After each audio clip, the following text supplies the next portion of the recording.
It's pretty awesome to hear all the great conversations that are happening this morning. This is exactly what we mean when we say creating connections, so thank you very much for having all the good conversations at your table. And hopefully you've been watching or noticing as the screen's progressing here, but these are some good-looking kids on the screen. And I can say kids because I'm older. So thank you all for coming. We appreciate it. Happy Valentine's Day. My name is Kathy Mullins, and I am proud to serve as the Vice President for College Advancement and the Executive Director of Grand Rapids Community College Foundation. Before we get started with the program this morning, I would like to take a minute just to recognize our Grand Rapids Community College Board of Trustee members that are in the audience. If you could stand, please.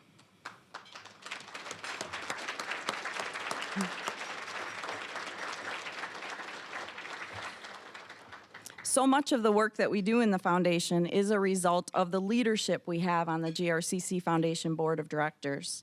We are truly blessed to have a group of community leaders that are committed to working on behalf of the students here at Grand Rapids Community College.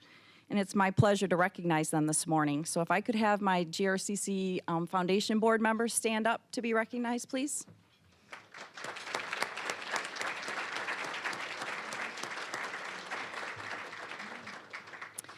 I'd also like to recognize any elected officials that are in the audience this morning. I saw Lupe come in. Lupe, if you'd stand, please. Anyone else? All right, Pastor Moody, thank you very much for your service to our community and the students that we serve. To everyone in the audience today, thank you so much for being here. This is the 11th annual Creating Connections Breakfast. And some of you have been here since the very beginning. And you know that in the very beginning, we had 7, 8 tables, 10 tables. We have 183 people in attendance today.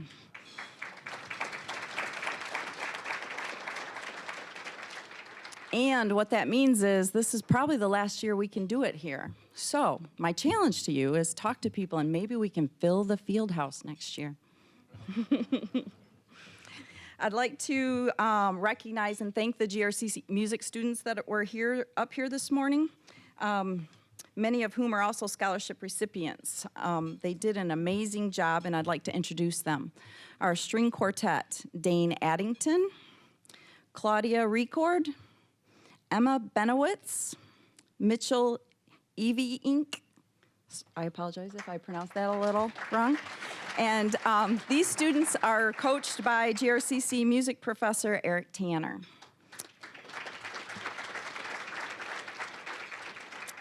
And also our guitar soloists, we have Benjamin Farrell, Luke Cunnin, Bradley Scooter, and they are coached by GRCC music professor Brian Morris.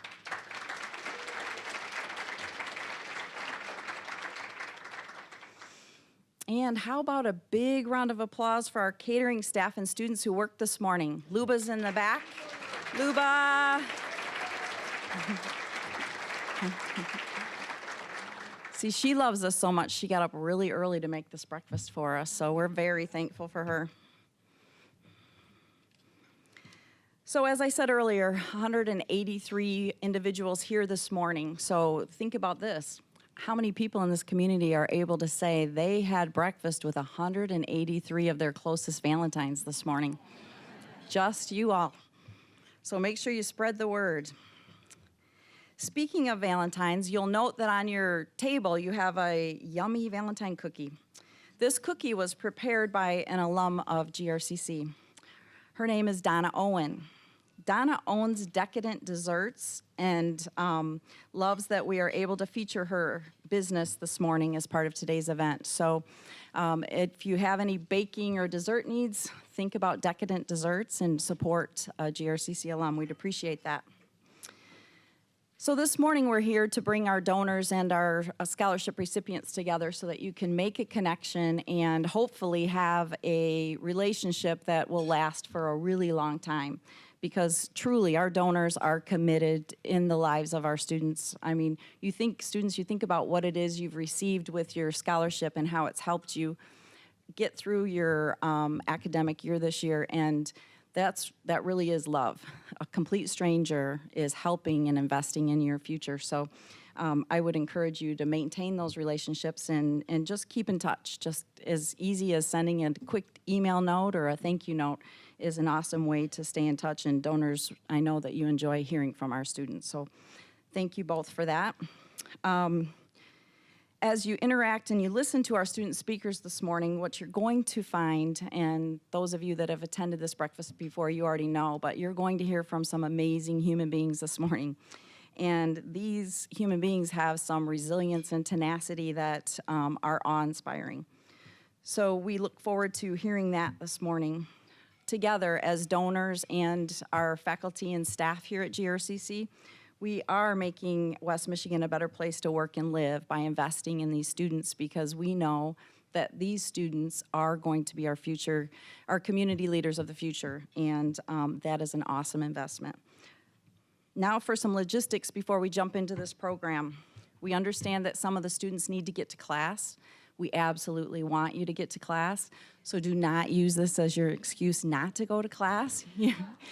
No one will be offended when you get up and walk out. Actually, we'll be like, yes, yes. So make sure you feel free to leave if you need to. And then at the back of the room where you came in, the table there are parking passes if you need those. All right, let's go ahead and get on with the show. It is now my distinct pleasure to introduce you all to the 10th president of Grand Rapids Community College, Dr. Bill Pink.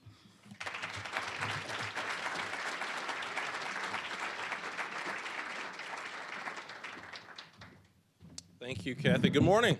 Good morning. I heard this side. Good morning. Good morning. Yeah, make sure you guys are over here. Come on now.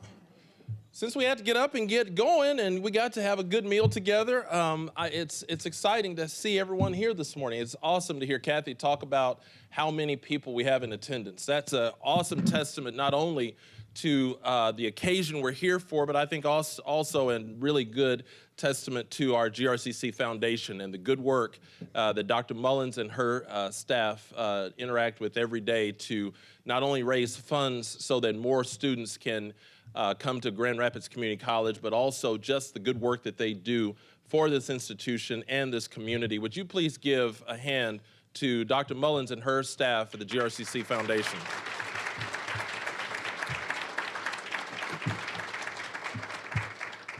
I was glad she mentioned the food, because every time you come into this building and you either hear the words Sekia Institute for Culinary Education or LUBA, you're going to be well taken care of food-wise.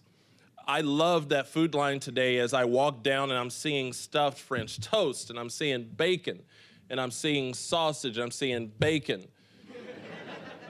I'm seeing eggs, and I'm seeing bacon. And then at the end of it was fruit. Yeah, that didn't get a whole lot. But anyway, we're so appreciative to what our staff over here in the Sekia Institute, also with the catering that Luba does, awesome job. One thing I want to point out this morning is there's a group of folks in the room, and several groups, that I just want to call out this morning, because I think it is a really interesting dynamic that we enjoy here at GRCC. We have faculty and staff at this institution who truly, truly care about the students that come through these doors. Faculty and staff that are, in my opinion, the best faculty and staff that you'll find at any community college in this country, because of not only the content. Yeah, you can get that, please do. And it's faculty and staff. It's not only a faculty that is so committed and knowledgeable in their craft of not only the content that they teach, but the way they teach, but also staff members who truly do their work in caring for our institution, caring for our students, caring for each other. That's what I mean by being relevant and responsive. They are relevant and responsive not only to students and to this community, but they are relevant and responsive to each other. And that is important. And I would like to ask at this time if the faculty and staff of Grand Rapids Community College please stand at this time and be recognized.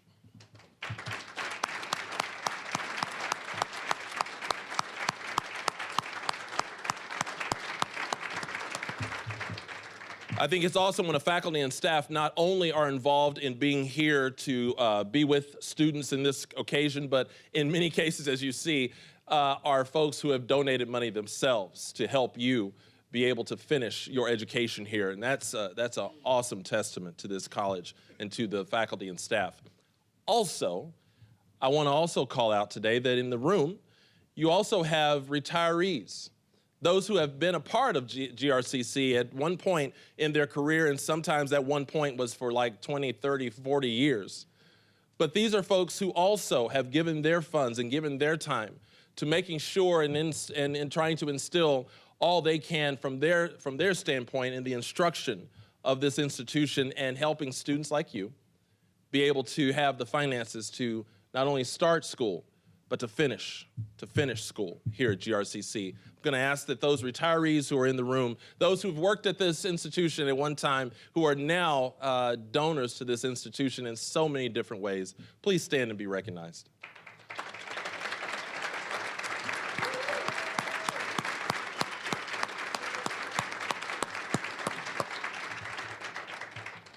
And I also know that we have others in the room who give tirelessly to this institution. And please know that we are grateful for what you do. Students, I want you to recognize one thing as we get further into this program. I want you to recognize the fact that the person or people that are sitting at your table, if you were part of one of our information sessions months and months ago that Dr. Mullins and her staff will put on, information sessions for scholarship recipients. So when you first are receiving that scholarship, she brings you all, they all try to get all those recipients in the room to say, okay, here's what this means, and we try to explain a lot to you about what you just received as far as a scholarship. But we also, because I am honored that she invites me to those sessions, we also talk about this day. We talk about the day that we really connect you and introduce you to the people who were responsible for those dollars. And so many of you, in some cases, you may have been at one of those sessions. And you remember us telling you, trust me, whenever you get to that point where end of the semester, middle of the semester, middle of school year, and we're introducing you to that donor, it's gonna be a special morning for you because you get to also sit, have breakfast, and talk to people who cared enough about this community and cared enough about your education that they gave some of their own funds to ensure that you or somebody was going to be able to finish their education at this great institution a bit easier on their pocketbook. And so this morning, you have that opportunity to sit and stare into the eyes of those people. Don't stare too long. Because these people do this for you and do it for other people as well. These dollars are dollars that they want to be stretched to as many students as possible because we realize that without education, it is a hard road to toe for many of us if we aren't able to have that educated population. We were honored yesterday to have Governor Whitmer on this campus. And one thing that she talked about is the fact of trying to have this bold vision of getting this state of Michigan from 44% of people who have some type of a post-secondary earned credential, whether that be a certificate or a PhD, to get it from a 44% all the way to 60% by the year 2030. Now that's a bold stance to take. But that's not as bold when you're a higher ed institution who looks at her and any other legislator. I don't care if you're R, D, I, it doesn't matter to me. And to look at that legislator and say, what can we do as this institution to help get us to that point? What can we do to make sure that we have an educated population that is prepared? Because preparation is what our institution is all about. So I challenge each of you scholarship recipients as you celebrate and as you spend time with the people who are sitting at your table this morning, my challenge to you is how will you one day pay it forward? Because you're looking at someone who paid it forward that you are benefiting from. How will you one day, when you are able to help someone that you know because you've been there, how are you going to be able to say, you know what, let me help you out with that. let me help you out in paying for that thing called college, because I know what that burden is like. I challenge you not only to be thankful for the sacrifice that the people at the table have given for you, but that you also think about, what will that sacrifice look for you? Thank you for being here this morning.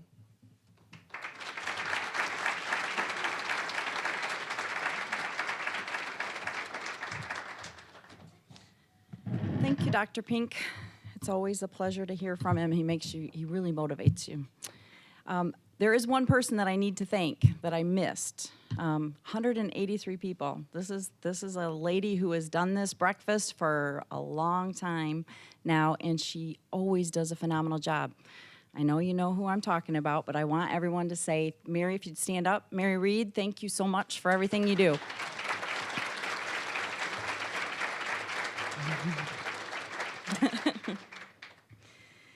All right, this next segment of the program is one of my personal favorites, as we get the opportunity to highlight a scholarship and, more importantly, the donor that created the scholarship.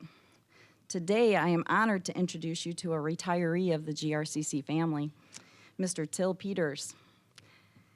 Till retired in 1993 as the Dean of Occupational Education, and he was named Emeritus Faculty in 2003. Till has established 4 funds at GRCC, all started in the memory of a loved one who has passed. Each scholarship reflects the passion of who it's named after. The first scholarship he established was in 1985, with the newest fund established just this past year. Till's scholarships include the Michael C. Peters Memorial Engineering and Technology Scholarship, that's Till's brother, the Lottie Rachel Peters Memorial Arts and Humanities Scholarship, that's his mom, Dr. Linda S. Peter Memorial Education Scholarship, that's his wife, his former wife, Bernice Trantham Peters Memorial Social Justice Scholarship, that's also his former wife. Till is here today representing his 4 endowed scholarship funds. And also we have with us today Till's scholarship recipient, Nathan Kobayashi and Jasmine Wargo, the 2018-19 scholarship recipients. Thank you all for being here. I now ask you to turn to the screen and hear a little bit more about Till and his scholarships.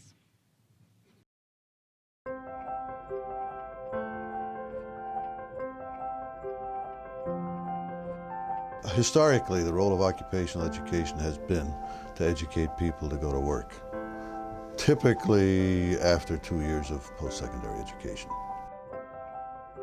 I joined the staff here at GRCC in 1977 and came and took the job of Dean of Occupational Education.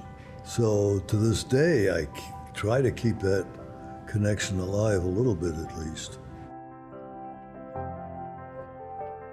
These scholarships presents a unique opportunity to both honor those relatives of mine who are deceased and at the same time do some good in their name for students who are in need of those scholarships. When I graduated high school in 2016, I didn't really know what I was doing, what I wanted to go to school for. I just knew I wanted to go to school, and GRCC was the perfect place just because I can go there, still work. I don't have any student loans at all, and I figured out what I wanted to do. And I've just kind of always thought a little bit more scientifically and mathematically. I'll get my associate's degree in mathematics, and then I'll transfer to Western and go into their industrial engineering program. When I was 12, I was playing video games and my computer got hacked right before me. They took control of my computer.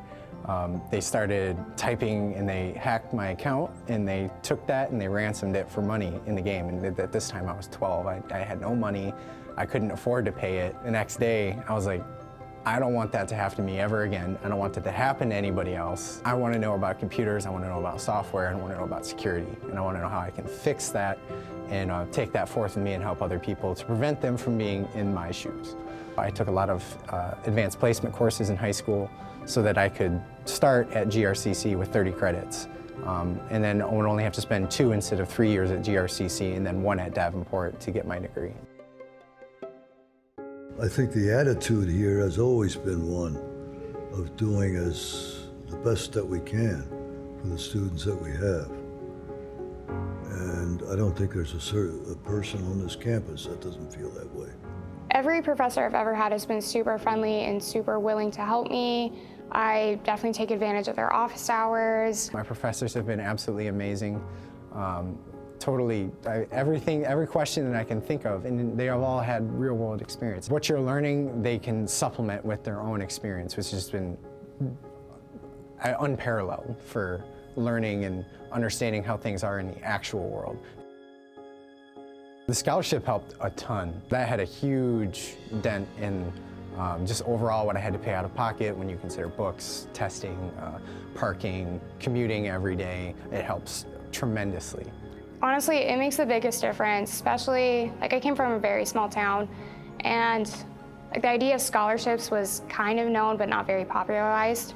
So it's almost like you have another person believing in you that's not just your parents. It's like that other person that says, yeah, you can do this, I've done it, I can see that you have what it takes to be able to go for your career or your dream. I would like to see them succeed. Success is measured more by the standards you set for yourself than anything outside. I hope that these scholarships can help young people become successful in their chosen fields.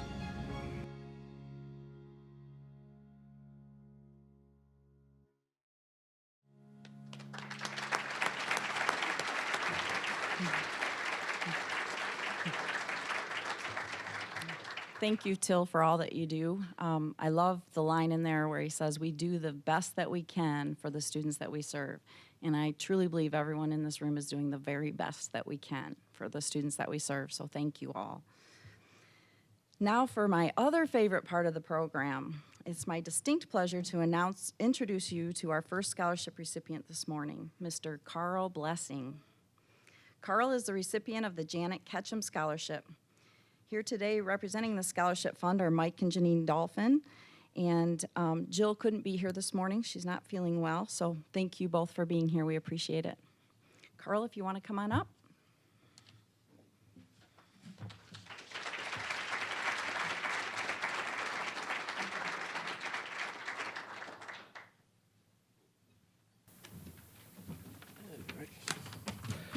Good morning. My name's Carl Blessing, and I am a deaf, chronically disabled pansexual man. I was born deaf in Flint, Michigan, and my hearing made worse by German measles at 18 months. I've moved over 40 times in the last 38 years, only half of that when I was an Army brat before my father retired, and yet continued to move about. Regularly assaulted and bullied growing up deaf in mainstream schools, which I migrated every 2 to 3 years. None of that has stopped me from trying my best and to prove that I was just as capable, just as intelligent as those who would say otherwise in a much more colorful terms. Even now with degenerative disc disease, bad back, my hearing worsening, and no teeth, these are not real, and 2 years away from my 40th birthday, I remain a perpetual optimist. I'm a divorced father of 3 beautiful boys, Clark, Carl, and Lawrence. I've never been more scared in my life with uncertainty than when my child with autism, Clark, was born a micropreemie at 1 pound, 13 ounces. And that was 11 years ago. Less than a year from now, I would be married to my fiancée, Katie, who has continued to encourage me. Let's see, where am I? And they are among my motivations that have led me here to GRCC. I sought to better myself, and that I would not end up among the 60% of deaf and hard of hearing Americans who are underemployed or without work. In the time since I've moved to Grand Rapids, I've created connections and become enriched and hopeful for the future. The years I've spent here at GRCC have allowed me the courage to grow my passion and express myself. I am thankful for those who have fought for me and mentored me. Professor Tagliati, Professor Overthebeth, and Professor Antonakis, just to name a few that I'm owed so many thanks to.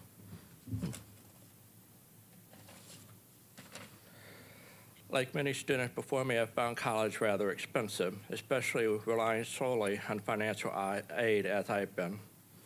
When I received notice last semester of the scholarship award and Janet Ketchum's name, I was at first in disbelief. I had not expected any of my applications to bear fruit.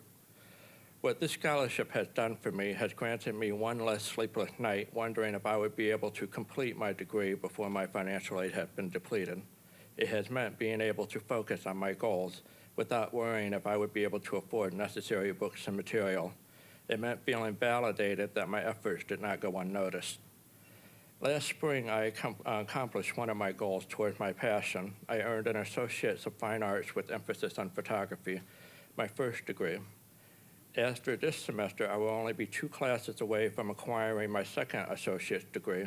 I decided to continue to build upon the knowledge I've received and pursue my second associate in web and graphic design, an area of expertise I had some practice with for over a decade, but now seek to formalize it with the quality of education I've come to expect from GRCC.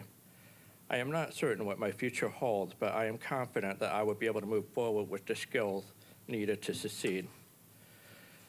Janine and Joe, I thank you very much from the bottom of my heart, and I hope that your mother's legacy will continue to provide much needed relief and hope for students like myself for generations to come. Again, I thank all of the donors here for the gift that you've given.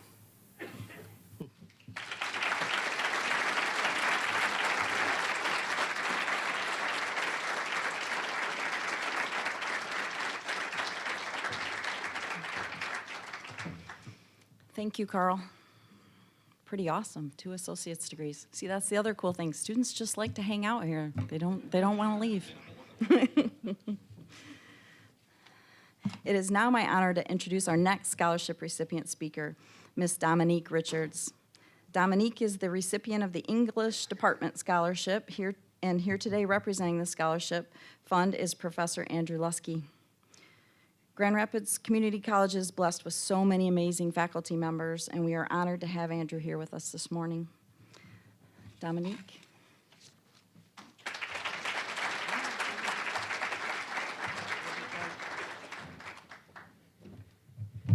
Hi, everybody. Good morning. My name's Dominique, and it's nice to see everyone. Well, for starters, I'm a first-generation college student, and I'm currently in my 2nd semester. I'm very happy to be here. Honestly, if this was 5 years ago, I wouldn't have imagined myself standing here talking about myself. Definitely not. Or about like my hardships, because it's just hard to talk about. That's probably what makes them hard. When I prepared this speech, I kept erasing sentences that were too personal or just erasing the whole thing and starting over until I started to compose this by just talking into my phone like I was talking to a friend, because otherwise it would not have come out right on paper. So I just wanted to let you guys know how someone here made a difference to me. I was born in Chicago, Illinois, to a family of 11 children, and I'm the 2nd oldest. When I was 10 years old, I started caring for my siblings, as my father was not in the picture and my mother would stay away for days at a time, so I had to figure out what was next. I would get us all ready for school because school quickly became my escape for everything at home, and I had to figure out how to cook, so I burnt a couple of things until I figured it out. So whenever my mom came back, I would always have like her bed made with water next to it because I knew she'd sleep for a couple of days as usual. As I got older, I understood that the way we lived was not normal, nor was I able to hide it because our appearance, as far as me and my siblings, didn't match everyone else's like put together look. My truth used to live within my mom's. I quickly became the mommy sister, as my 4 siblings called me. 2006, the 6 of us at the time moved here to Grand Rapids, Michigan. My mother's dad lived here, and she had just had housing fall through, so we came here. And that's when, like, for me, everything kind of fell apart to get put back together. There are now 8 children and more mouths to feed, longer times that my mom would stay away, which was now up to weeks. And I found myself once an honor roll student, now failing high school because I had to physically be removed from hovering over my siblings as they were each adopted out to different homes. And at 25 years of age, I never felt anything more hurtful than this. I'm sorry.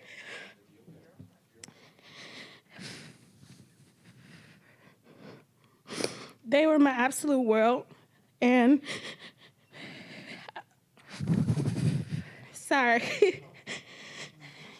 That was the first time that I had to be out, like in the world, unknown, all by myself. Fast forward to me actually finishing high school, leaving foster care, and I didn't know that I would be able to finish. I thought that it would be too hard for me. Sorry, this is not easy. I thought like I was gonna finally be able to live up to what I wanted to do myself, which was teach early childhood development or work in office administration. But then I found out that my biological aunt took out a loan in my name while I was in high school. So I had to fight again, and I fought 5 years with the Department of Education until January of 2018. They discharged it as fraudulent, so I was able to attend school then. But by this time, all the money that I was eligible for being in foster care was gone because I'm 25, so everything the cutoff date was 24 and under, so I had to pay everything out of pocket. So that's how I got here at Grand Rapids Community College. Sorry. I have no family here and no one to kind of turn to or lean on, so a full-time job is necessary. And although I felt it was impossible, I have a passion that burns in me to be better than where I came from, to be better than what I was born into, and I want other people to feel that way too. It just doesn't just stop at what you were exposed to, and it's not your fault that you were exposed to it, but it's about who you make yourself afterwards. I received a notification to apply for an English department scholarship. I applied and I was awarded the scholarship. The person that was supposed to guide me and teach me how to be fell victim to the stresses of being a single mother of 11 children. And though her mistakes were selfish, I forgive her because it taught me everything I shouldn't do and how to stand here and be thankful. I'm so appreciative that I was awarded this money to help further my education because I now have some financial burden relieved. And this means less hours that I have to work and that I can truly focus on my schoolwork. And no one has ever done anything this kind to me my entire life. I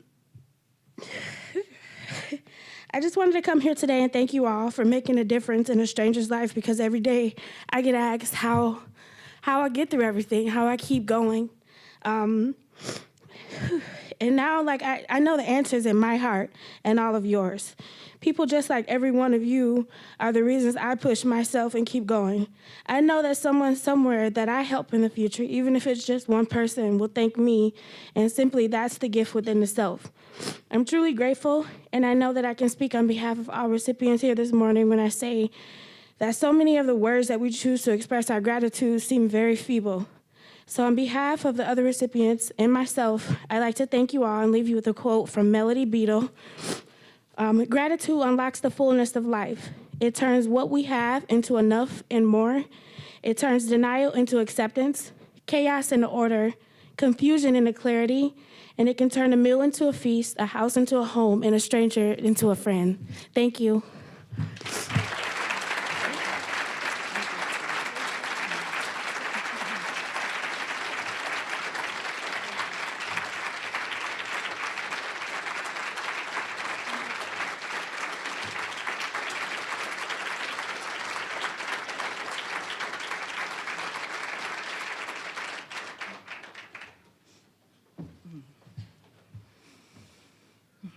Thank you, Dominique.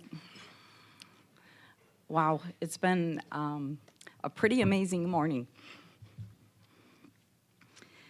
I just, again, want to take a minute to express to you all the love and gratitude that we have as GRCC Foundation, as our office, that we have for every one of you. And I know that our faculty and staff at GRCC has that same love and admiration for you. The students that you've heard today, that is why we do the work that we do. And life is hard and stuff gets in the way. But GRCC is a great place to jump over those barriers and then go as high as you want to go as far as your personal goals. And I know that you will. When I said earlier about creating leaders of tomorrow, you've heard from those today. There's good things to come, awesome things to come, so thank you. Now, to close the program this morning, it's my honor to introduce you all to one of the biggest advocates that GRCC has, the chairperson of the GRCC Foundation Board, Mr. Larry Murphy.